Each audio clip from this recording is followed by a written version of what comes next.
他是《西游记》原著中最恐怖的菩萨，曾是地狱恶鬼的化身，以吃人为生。可他最后却能佛道双修，练就无上神通，连如来都要忌惮3分。那么这位隐藏大神究竟是谁呢？新来的朋友可以点个关注，带您了解更多精彩内容。无论是《西游记》原著，还是大部分人熟悉的影视剧《西游记》中，齐天大圣虽然战力无双，但却并非天下无敌。在很多特定情况下，他对一些妖怪也束手无策，只能四处求援。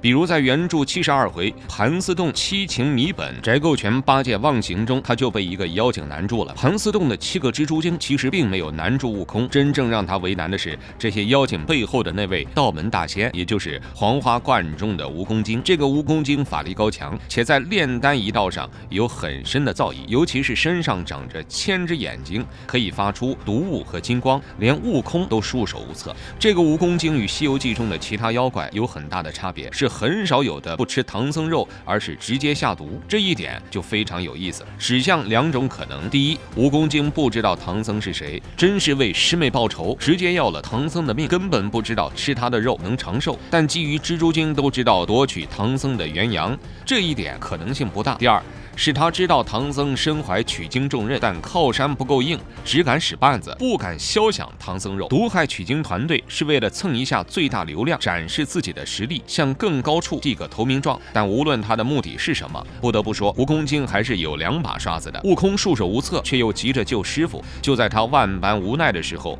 悟空偶遇了骊山老母。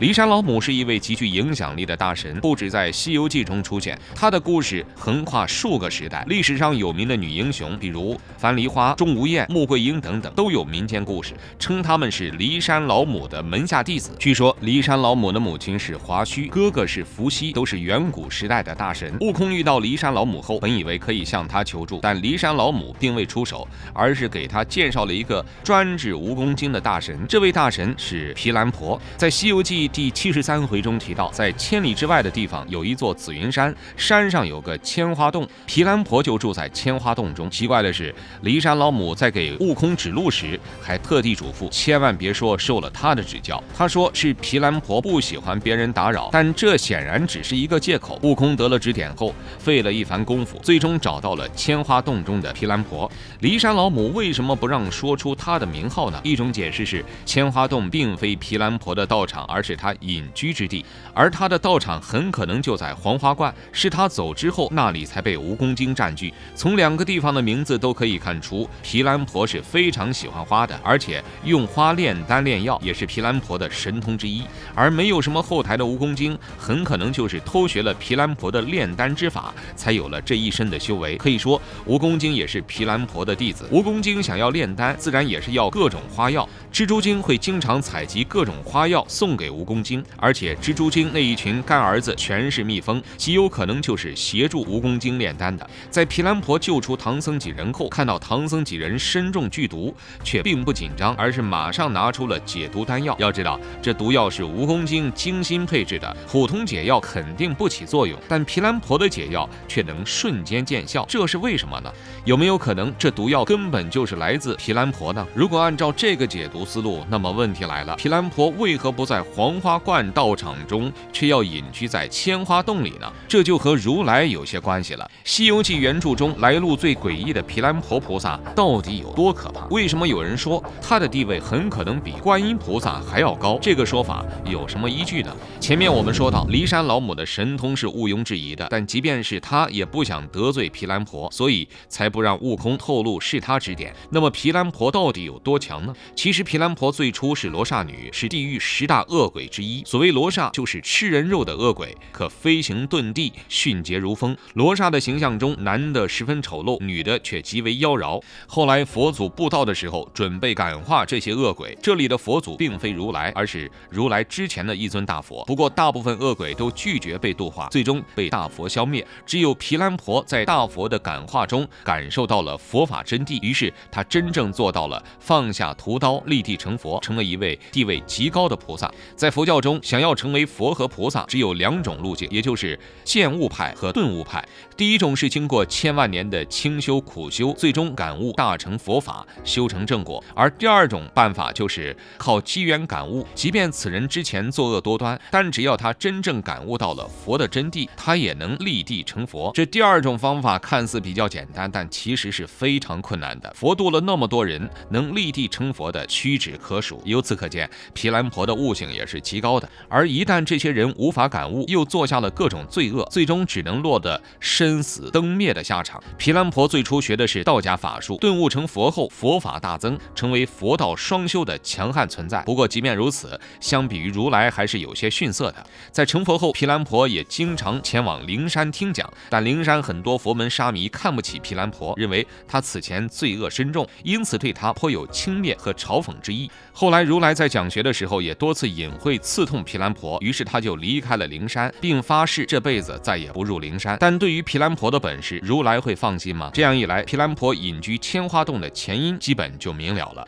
他这一住就是300年。不过即便是隐居，也没能逃过灵山的局。当时在灵山雷音寺有一只蝎子精，如来看着蝎子精每日听经，甚至乖巧，就伸手去摸一下，没想到蝎子反应很激烈，直接把如来蛰伤，然后逃逸了。如来让金刚去抓蝎子精，但金刚知道如来和蝎子精之间有些关系，所以他不敢真抓。在《西游记》原著第54回中，悟空等人路过女儿国，遭遇蝎子精，观音也说自己不敢惹蝎子精，这背后与如来有无关系，可就仁者见仁了。观音让悟空去找卯日星君，这是因为卯日星君是一只鸡，正好可以克制蝎子精，而好巧不巧，这卯日星君的母亲就是毗蓝婆，所以当灵山找上门来，毗蓝婆还会坐以待毙吗？所以74回毗蓝婆的出山，孙悟空找上他，还是他设套主动露面，就难说了。那么毗蓝婆和蜈蚣精之间还有哪些故事呢？《西游记》原著到底有多黑暗？诡异的毗蓝婆菩萨竟然是地狱恶鬼的化身，地位比观音菩萨还要高。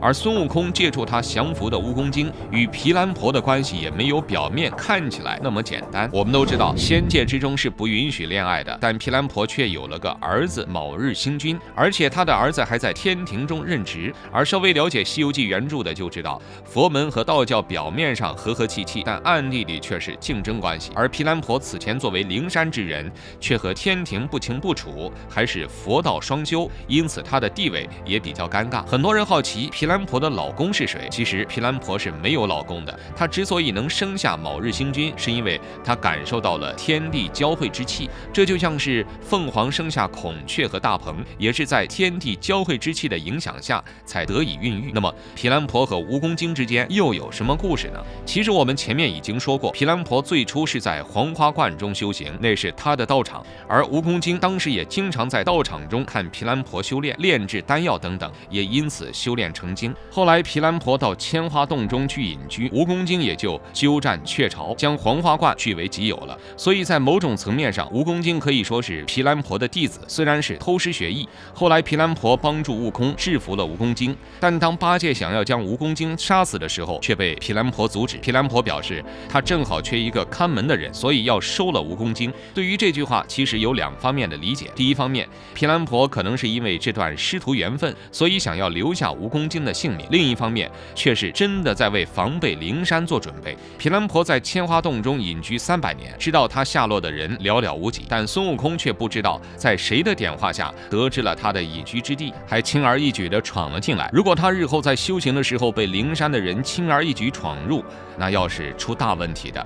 而若是能让蜈蚣精来守山门，绝对是一个非常得力的助手。要知道，蜈蚣精有一个金光本领，这金光连孙悟空都无法冲破。悟空铜头铁骨，大闹天宫的时候，众神都毫无办法，但在闯金光的时候，却被金光撞软了脑袋。由此可见，这金光的控制能力是天下无双的。毗蓝婆很可能就是看上了蜈蚣精的这一点，才要将其带回家去看门。毕竟他这次出山暴露了行踪，以后麻烦可能会越来越多。虽然他实力高强，不用惧怕，但天天被蚊子苍蝇骚扰，也会不胜其烦。看到这里，你认为毗蓝婆菩萨的真正来历是什么呢？欢迎在评论区留言。